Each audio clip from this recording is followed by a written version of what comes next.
Assalamualaikum warahmatullahi wabarakatuh. Hello student, how are you?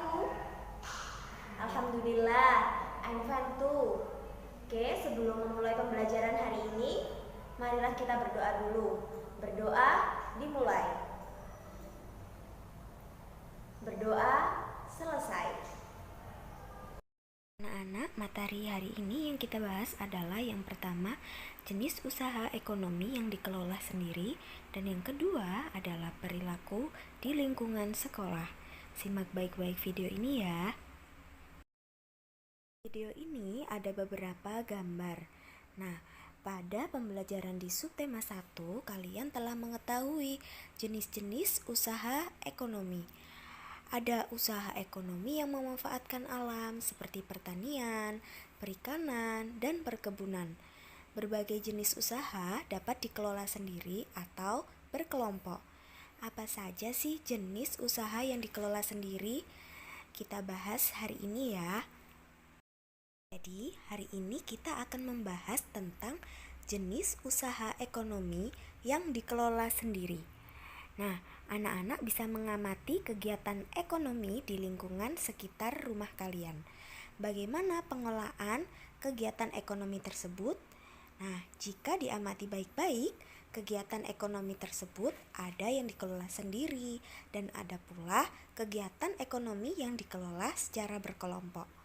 Jadi, usaha yang dikelola sendiri bisa dikatakan sebagai usaha perorangan.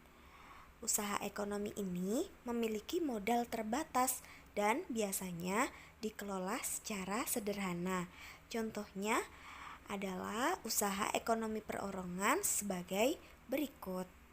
Seperti halnya gambar yang ada di video sebelumnya, di sini Ustadzah punya gambar seorang petani.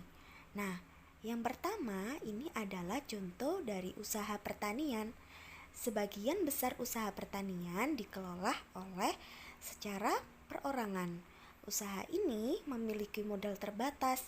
Lahan yang digarap petani biasanya terbatas, lahan persawahan dan tegal. Namun, ada juga usaha pertanian yang dilakukan secara besar-besaran. Gambar di video yang selanjutnya ini adalah salah satu contoh dari usaha perdagangan. Usaha perdagangan secara perorangan biasanya berskala kecil dan sedang. Contohnya, usaha perdagangan antara lain yang pertama ada pedagang asongan, pedagang keliling, pedagang kaki lima, pedagang di pasar, warung, dan toko kelontong. Seperti yang ada di dalam gambar video ini ya. Jenis usaha yang selanjutnya adalah usaha di bidang jasa. Perhatikan usaha di bidang jasa perorangan di sekitar rumah kalian. Coba sebutkan usaha jasa tersebut. Secara umum, banyak usaha jasa yang dikelola secara perorangan. Contohnya, ada usaha salon, usaha fotokopi, bengkel, potong rambut, dan penjual jasa pulsa, misalnya seperti itu. Untuk yang selanjutnya ada usaha industri kecil. Nah, sektor dari industri yang dikelola perorangan merupakan industri rumahan. Contohnya adalah industri rumahan, usaha kerajinan tangan berupa pembuatan keramik, souvenir, tembikar, anyaman, mebel, atau pembuatan kerupuk. Jadi anak-anak, usaha masyarakat banyak dipengaruhi oleh kondisi geografis tempat tinggalnya. Sebagai contoh di Pulau Bali. Nah, keindahan alam dan keunikan budaya yang ada di Pulau Bali bisa menjadikan industri pariwisata yang sangat berkembang pesat. Akibatnya, banyak jenis usaha jasa ataupun usaha yang lainnya di Pulau Bali. Nah, sekarang anak-anak tahukah kalian keunikan dari budaya yang ada di Pulau Bali? Nah, kita pelajari bersama-sama ya. Oke anak-anak, jadi Untuk pembelajaran selanjutnya kita akan membahas tentang desa unik apa aja yang ada di Bali. Nah, Bali itu merupakan tujuan wisata yang sangat terkenal. Nah, baik di dalam negeri maupun luar negeri, banyak hal yang membuat Bali itu menarik untuk dikunjungi wisatawan. Salah satu daya tarik Bali adalah adanya beberapa desa yang unik. Nah, desa apa saja ya yang unik itu? Apa keunikannya? Nah, kita baca bersama-sama ya. Kita simak video selanjutnya. Desa unik yang pertama yang terletak di Bali adalah Desa Tenganan. Desa Tenganan terletak di Kecamatan Manggis, Kabupaten Karangasem di sebelah timur Pulau Bali. Desa Tenganan merupakan salah satu desa tertua di Pulau Bali. Masyarakat desa ini masih menjunjung tinggi nilai adat dan budayanya.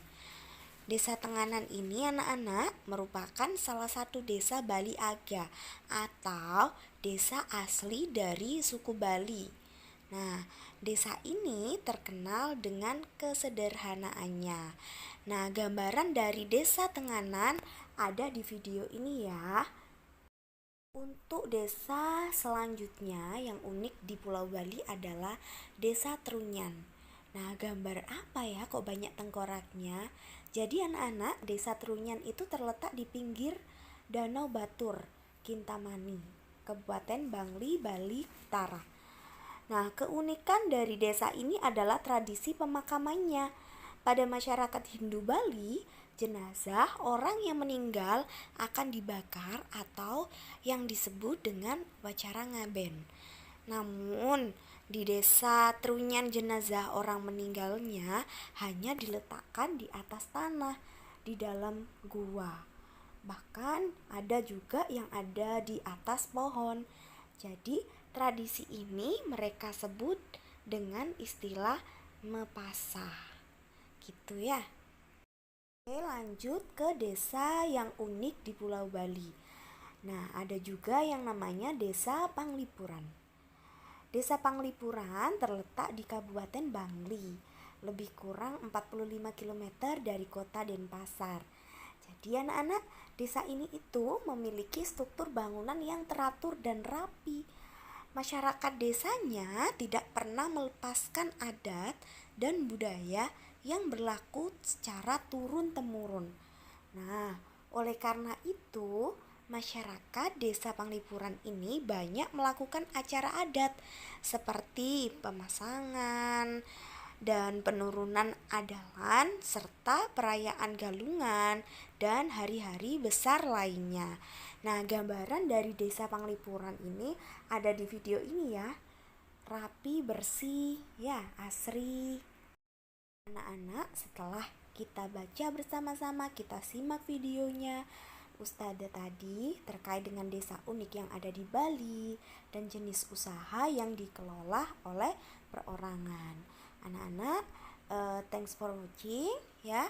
Don't forget to pray on time, don't forget to obey your parents, don't forget to read of Holy Quran, don't forget to study hard at home and stay happy and healthy.